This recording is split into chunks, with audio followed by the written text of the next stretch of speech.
सत्संग का महत्व क्या है, हमें क्या प्राप्त होता है सत्संग से।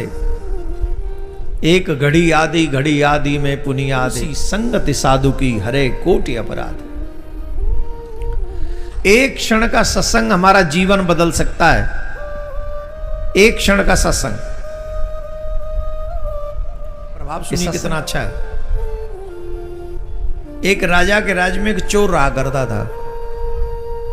एक राजा के राज्य में एक चोर रहा करता था। तो चोर रात्रि भर घूमा, उसे कोई नहीं मिला, चोरी करने के लिए कहीं नहीं मिला। वो एक दिन वो उगता गया, समझ गए, परेशान हो गया। बोले क्या दुनिया में इन लोगों के यहाँ चोरी करते रहते हैं, छोटी छोटी चोरी करने का कोई लाभ नहीं। जब हाथ मारना है तो बड़ा ही मारो, चोरी करनी तो बड़े के घर में, किसके में राजा। सत्संग का महात्म क्या है, नहीं करते। एक बार ऐसी चोरी करेंगे कि दोबारा चोरी करने का जरूरत ही ना पड़े, आवश्यकता ही ना हो। तो वो जो चोर था वो राजा के खजाने को चुरा लाया। खजाने में हाथ दिया, बड़ा अच्छा खासा उसने चोरी की। और जब सामान लेके वो वस्तु चुरा के जब भाग रहा था तो जाते हुए उसको निकलते हुए सिपाहियों ने देख लिया। और जब सिपाहियों ने देखा तो सिपाहियों से बचने के लिए वो तेज भागा। बारिश हुई थी, अब भाग रहा था तो वो दूर भागा तो वो सिपाही भी पद चिन्हों को देखते देखते भागे, किधर गया। सामान उसने कहीं साइड में रख दिया, छुपा दिया। और ऐसे ही जहां यहां जो सत्संग हो रहा है वैसे ही सत्संग हो रहा था, और जाके सत्संग में बैठ गया। अब सत्संग में बैठ गया, वहां तो इतने लोग हैं, कौन पहचाने कौन सा है चोर, कैसे पहचाने भाई। सत्संग में तो सब आ सकते हैं ना, राजा भी आ सकता है, चोर भी आ सकता है। सत्संग के लिए तो सब बराबर है, ठाकुर के लिए तो सब बराबर है। एक जगह हम गए थे तो हमसे बोला महाराज उस फलाने आदमी के संग फोटो मत खिंचवाना। मैंने क्यों नहीं खिंचवाना? अरे महाराज आप जानते नहीं, गुंडा टाइप का आदमी। मैं तो एक बात बताऊं, कथा साधु के लिए जरूरी है कि गुंडे के लिए? भाई ईमानदारी से बताओ, कथा किसके लिए जरूरी है, गुंडे के लिए कि साधु के लिए? साधु तो साधु है ही, साधु को क्या जरूरत है कथा की? कथा की जरूरत तो गुंडों को है, चोरों को है, लुटेरों को है, झूठों को है। जो सत्य को समझे तो गुंडाई छोड़े, चोरी छोड़े, झूठ छोड़े, ठगी छोड़े, अच्छे बने और अपना कल्याण कराएं। तो अब इसका मतलब ये नहीं है कि जो यहां कथा में बैठे हैं वो सब, ये मतलब नहीं है। मतलब साधु को भी है अपने आप को और ऊपर उठाने के लिए सत्संग जरूरी है। लेकिन जब बुरा व्यक्ति कथा सुनेगा तो उसे अच्छी चीजें समझ में आएंगी। कितने लोगों को मैंने सुना ये कहते हुए कि आपकी कथा सुन के मदिरा छोड़ दी, आपकी कथा, हम पहले मांस खाते थे वो छोड़ दिया, हम बहुत झूठ बोलते थे। तो ये कथा ने सुधार किया है, ऐसा नहीं है। तो कथा में तो जाना ही चाहिए। चोर भी पहुंच गया, बोले हम भी बैठ जाएं, छुप तो जाएं। अच्छा, उसका मतलब सत्संग सुनने से तो बिल्कुल भी नहीं था, उसका मतलब तो बचने का था, तो घुस गया वो। अब सिपाही भी ढूंढते ढूंढते, निशानों को देखते देखते वहां तक पहुंच गए। अब सिपाही सोच रहे हैं गया तो अंदर ही है, पर इतनी भीड़ है, अब किसको कहें कि तू चोर है? बोले बारिश हो रही थी, माटी लगी होगी कि पैरों में, सत्संग पूरा होने दो, एक एक करके परीक्षा लेंगे। राजा के सिपाहियों ने ऐसे ही किया। राजा के सिपाहियों ने जब एक एक की परीक्षा ली तो वो चोर पकड़ा गया, क्योंकि वो पैरों में माटी लगी थी, वो फिर चिन्ह नब्बाए तो वो सही सेट भी बैठ गए, तो पकड़ लिया कि यही चोर है। वो चलो। राजा से कहा महाराज इस व्यक्ति ने आपके यहां चोरी करी। राजा ने कहा तुमने चोरी करी? तो चोर ने कहा मैं कसम खा के कहता हूं मैंने इस जीवन में चोरी नहीं करी। बोले तुम तो कहते हो इसी ने चोरी करी। बोले मैं कसम खाता हूं मैंने इस जन्म में चोरी नहीं करी। इस जन्म में? आजकल की बात छोड़ो, जन्म की बात है। बोले कभी नहीं करी। बोले ठीक है, परीक्षा होगी। अब कैसे परीक्षा होगी? एक लोहे की सरिया को अग्नि में देके गर्म किया गया, 2-3 पत्ते पीपल के रखे गए, उसके हाथ पे बांधे गए कच्चे सूत से। बोले अगर इस सरिया ने तेरे हाथ को नहीं जलाया तो तू सच बोल रहा है, और अगर झूठ बोल रहा है तो तेरा हाथ जलेगा। बोले स्वीकार है। हाथ रखा, सरिया रखी हाथ पे। हाथ की तो बात छोड़ो महाराज, कच्चा सूत तक नहीं जला।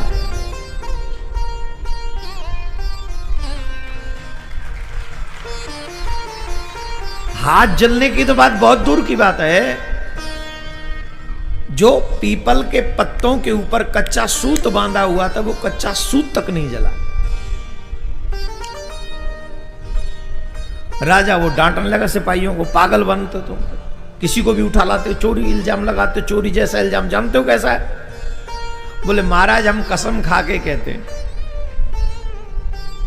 यही चोर है, नाप तोल इसी के पैरों की सही आई है, हमने पीछा किया है।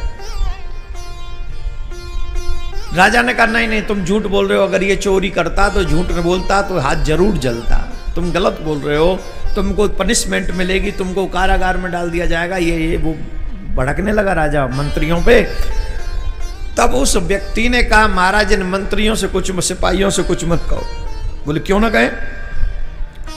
बोले ये सही कह रहे हैं, चोर मैं ही हूं। अरे बोले नहीं नहीं आप संत हैं, साधु स्वभाव है, इसलिए आप इन पे दया कर रहे हैं, हम इनको डांट रहे हैं इसलिए आप इनको फटकार रहे हैं। बोले नहीं नहीं महाराज कसम से चोरी मैं नहीं करी। अरे बोले महाराज झूठ बोल रहे हो आप, अब झूठ बोल रहे हो इनको बचाने के लिए, संतों का स्वभाव होता है। बोले आप अपने मंत्रियों को भेजो, मैं बताता हूं वो सामान कहां रखा है आपका। जंगल में गए, जंगल में जाके वो सामान बरामद करा दिया कि ये रहा आपका सामान, ये रिसीव करो। तो महाराज हाथ क्यों नहीं जला अगर आप चोर हो तो? बोले इसका भी एक कारण है। बोले क्या कारण है? बोले चोरी करी तब तक मैं चोर था, पर जब मैं सत्संग में गया तो संत जी के मुख से, कथाकार के मुख से मैंने एक शब्द सुना। भगवान श्री कृष्ण कहते हैं गीता में, ध्यान से सुनना, जितने भी लोग यहां विराजमान हैं आप सब मन लगा के सुनिए इस बात को। भगवान श्री कृष्ण ने कहा सर्वधर्मान परित्यज्य मामेकं शरणं व्रज अहं त्वा सर्व पापेभ्यो मोक्षयिष्यामि मा शुचः। तू धर्म अधर्म पाप और पुण्य ये सब भूल जा। जब मनुष्य मेरी शरण में आता है तो उसका नया जन्म होता है, उसके पाप पुण्य की जिम्मेदारी मैं ले लेता हूं, उसके सब कर्मों की जिम्मेदारी मेरी है। तो इसलिए जो मनुष्य भगवान की शरण में आता है ना उसका नया जन्म होता है। आज आप जो भागवत की शरण में आए हो, आप सच मानो आज आपका नया जन्म है, अगर आप मानने लायक हो तो इस बात को। लेकिन ये संकल्प ले मनुष्य के आज के बाद मैं पाप नहीं करूंगा, आज के बाद मैं पाप नहीं करूंगा, तो इसका पुनर्जन्म है, पिछला जन्म समाप्त हो गया सत्संग में जाने के बाद। मेरा नया जन्म हो गया जब मैं सत्संग में गया, जब मैंने भगवान के आगे सरेंडर किया, और जैसे ही भगवान की शरण में गया मेरा कार्य बन गया। मैंने कहा इस जन्म में मैंने चोरी नहीं करी, सत्संग के बाद मैंने चोरी नहीं करी। और ये जो चोरी आपके यहां हुई सत्संग से पहले हुई है। इस बात को राजा ने समझा, राजा ने आदर दिया, पूरी प्रजा में उस व्यक्ति का आदर हुआ, और उसके बाद वो एक साधु के नाम से विख्यात हुआ। इतना असरदायक होता है सत्संग। अगर मनुष्य, आज हमारे और आपके बच्चे, आने वाली पीढ़ी बर्बाद क्यों हो रही है? क्योंकि हम और आप अपने बच्चों को सत्संग देने की बजाय मोबाइल पकड़ा रहे हैं। आज हमारे और आपके बच्चे सत्संग में जाना पसंद नहीं करते। मूवी थिएटर में ले जाओ, मोबाइल पकड़ा दो, बच्चों के साथ ऊधम करवा लो, आईपीएल में नोट लगवा लो, ड्रीम 11 बनवा लो, सब काम कर देंगे। लेकिन सत्संग में, और जो सत्संग में नहीं जाएगा, जिसने 6 महीने लगातार, मैं आपसे निवेदन कर रहा हूं, परमाणु बम से भी ज्यादा खतरनाक है मोबाइल, अगर आपने बच्चों के हाथ में पकड़ा दिया तो। परमाणु बम से भी ज्यादा खतरनाक है, आप सच मानिए। जो व्यक्ति 6 महीने से लगातार मोबाइल चला रहा है, उसकी आदत देखिए आप, उसकी याददाश्त कमजोर हो चुकी होगी, वो रोगी बन चुका होगा, वो बीमार बन चुका होगा। आप याद करिए, जब मोबाइल नहीं हुआ करते थे तो कितने कितने नंबर आपको याद होते थे। पहले 4-4, 5-5 घंटे की वीडियो लोग देखते थे। टाइम कम करो, बोले क्या, अब हमको कहा गया पहले बीच में कि 3-4 घंटे की नहीं देखते, वीडियो नहीं देखते, तो बोले अब हमारा 10-15 मिनट की पर्याप्त है। ठीक है, 10-15 मिनट की बनाने लगे। फिर कहने लगे नहीं, हमारा 2 से 2.5 मिनट में खत्म करना चाहिए मैसेज, तो 2 से 2.5 मिनट में खत्म करने लगे। अब तो हमारा 2-2.5 मिनट का भी सिस्टम नहीं है, अब तो रील्स का जमाना आ गया है। क्या जमाना है? रील्स। हाथ में मोबाइल यूं यूं, 30 सेकंड की रील होती है, यूं देखा, फिर यूं, फिर यूं, फिर यूं, फिर ऊपर ऊपर करता रहेगा है। अब 7-8 रील देखने के बाद उसने शुरुआत कहां से करी थी पूछो तो बता नहीं पाएगा। 7-8 रील अगर उसने देख ली हैं और उसके बाद पूछो कि भाई तुमने शुरू कहां से करी थी, वो बता नहीं सकता। पहला व्यक्ति एक किताब पढ़ता था, एक पेज पढ़ता था, और एक पेज पढ़ने के बाद में कोई 6 महीने बाद भी पूछता था तो व्यक्ति बताता था कि ये फलानी किताब में है, फलाने नंबर पेज पे है और फलानी लाइन में है। इतना बताता था, वो बताता था। आज उससे पूछ लो 15 रील पहले तूने कौन सी रील देखी थी बताइए। ये नुकसान हुआ है कि नहीं हुआ है? और इस नुकसान की भरपाई कोई नहीं कर सकता, कोई नहीं कर पाएगा। इसलिए अगर अच्छे मां बाप हो तो अपने बच्चों को मोबाइल देने से बचो, और अगर हो भी, हाथ में मोबाइल है भी, तो ज्यादा उसे यूज मत करो। काम की चीजें देखो, खेल खत्म करो, बंद करो। हाँ, ये मैं कह रहा हूं, सुनने वालों को ये बात अच्छी नहीं लगेगी, लेकिन जब समय निकल जाएगा और जब पछताना पड़ेगा तो फिर पछताए होत का जब चिड़िया चुग गई खेत में। तब तक बहुत देर हो चुकी होगी। हमारे बच्चों के आंखों पे चश्मे चढ़ रहे हैं, हमारे बच्चों को छोटी छोटी बीमारियां बहुत हो रही हैं। सिर्फ मोबाइल के वो क्या होते हैं, वो जो किरणें मोबाइल की, वो खा रही हैं हमारे बच्चों के भविष्य को, 100 बीमारियां लगा रही हैं। तो ये सब चीजें हमें समझकर अपने बच्चों को, उनकी बुद्धि को मजबूत करने के लिए सत्संग में लेके जाओ। जब आप अपने बच्चों के साथ सत्संग में बैठेंगे तो भगवान की कथा आपको और आपके बच्चों को स्ट्रांग करेगी। ये सत्संग का काम है, तुम्हें स्ट्रांग करना, तुम्हें सत्य के मार्ग पर लेकर चलना और तुम्हें मजबूत बनाकर तुम्हारे जीवन को सफल करना। ये सत्संग कर देता। बोलो राधे राधे। ऐसे नहीं, जोर से बोलना पड़ेगा, और जोर से बोलना पड़ेगा। श्रीमद् भागवत महापुराण जहां जहां होती है, मत कथावाचकम नित्यम मत कथा श्रवणे रतम मत कथा प्रीत मनसम नाहम त्यक्ष्यामि तम नरम। जो मेरी कथा कहता है और जो मेरी कथा सदा सुनता है, तथा जो मेरी कथा में मन लगाकर मन ही मन में वो उसका स्मरण करते रहते हैं। जैसे अभी कथा सुनी और आप घर गए और फिर उसी कथा का मनन आप कर रहे हैं। भगवान कहते हैं ऐसे मनुष्यों का मैं कभी त्याग नहीं करता। ये मेरा वाक्य नहीं, भगवान का वाक्य है कि मैं ऐसे कभी त्यागता नहीं ऐसे मनुष्यों को। अब बताओ ए जी, हाँ जी बताओ, कथा सुनने में लाभ है कि नहीं? कितनी बड़ी बात भगवान कह रहे हैं। जो मेरी कथा कहता है, जो मेरी कथा सुनता है और जो मेरी कथाओं का मनन करता रहता है, ऐसे तीनों प्रकार के लोगों का त्याग मैं कभी नहीं करता।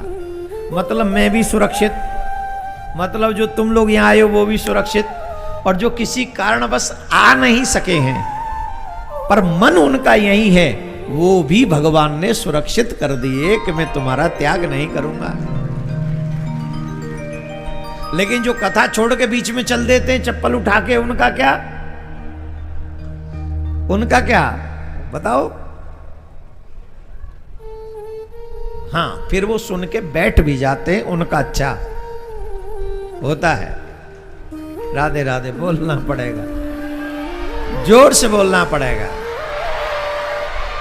सच बताएं, कथा को बीच में छोड़ना महापाप है, महापाप। आप ये समझो जैसे भगवान श्री कृष्ण तुम्हारे घर में बैठे हैं और तुम उन्हें छोड़ के चलते बने, कैसा लगेगा? तुम्हारे यहाँ कोई एमएलए आ जाए, मंत्री आ जाए, एमपी आ जाए, जब तक वो निकल नहीं जाए तब तक उनके यहाँ चप्पल जूतों की तरह उनके पैरों में पड़े रहते हो। वही तो साक्षात भगवान है। उन भगवान को बीच में छोड़ के जाना ये महाअपराध है। मैं आप सबसे पहले दिन एक निवेदन करूंगा, जितना संभव हो सके अपने बच्चों के साथ कथा सुनना। अगर चाहते हो तुम्हारी परंपराएं बची रहें, अगर चाहते हो तुम्हारे सनातन लक्षण बचे रहें, अगर चाहते हो तुम्हारे घर की मर्यादाएं बची रहे, तो अपने बच्चों के साथ कथा में बैठो। This is a totally free of cost. कोई कॉस्ट नहीं है यहां। आपके बच्चे स्कूल पढ़ने जा रहे हैं, कॉलेज पढ़ने जा रहे हैं, वहां से बन के क्या आ रहे हैं, कभी अकेले में बैठ के सोचना, पता चल जाएगा इंसान बनाने भेजा था, गधा बन के आ गया, जिसे ये भी नहीं पता कि बाप के सामने बैठा कैसे जाता है, बाप के सामने बोला कैसे जाता है। जिसे ये मैं गारंटी से कहता हूं, आजकल के पढ़े लिखे बच्चे को 100 में से 95 लोगों को नहीं पता कि माँ बाप से कैसे बात की जाती है, और अनपढ़ बच्चा भी ये जानता है कि माँ बाप के सामने ऊंची आवाज में बात नहीं की जाती।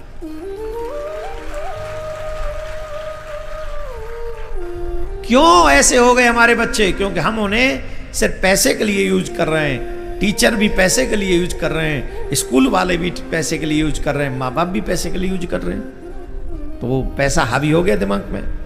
सत्संग उस हावी रोग को ठीक करता है। सत्संग उन्हें संस्कार देता है, ये करना चाहिए और ये नहीं करना चाहिए। तो आप अपने बच्चों के साथ, आज तो आ गए हो, जैसे भी आ गए हो, खैर आज तो हम तुम्हें झेल लेंगे, कल से आप लोग सभी अपने परिवार के साथ, बच्चों के साथ यहाँ पर पहुंचे और पूरी कथा मन लगाकर, 3 घंटे की तो कथा ही है, 3 घंटे में क्या क्या सुन लोगे, पर हम वो प्रयास करेंगे जिससे आपके परिवार, आपके संस्कार, आने वाली पीढ़ियां अपने कन्हैया से प्यार कर सके, ऐसा प्रयास हम जरूर करेंगे। एक बार जोर से बोलिए राधे राधे। ऐसे नहीं, जोर से बोलना पड़ेगा।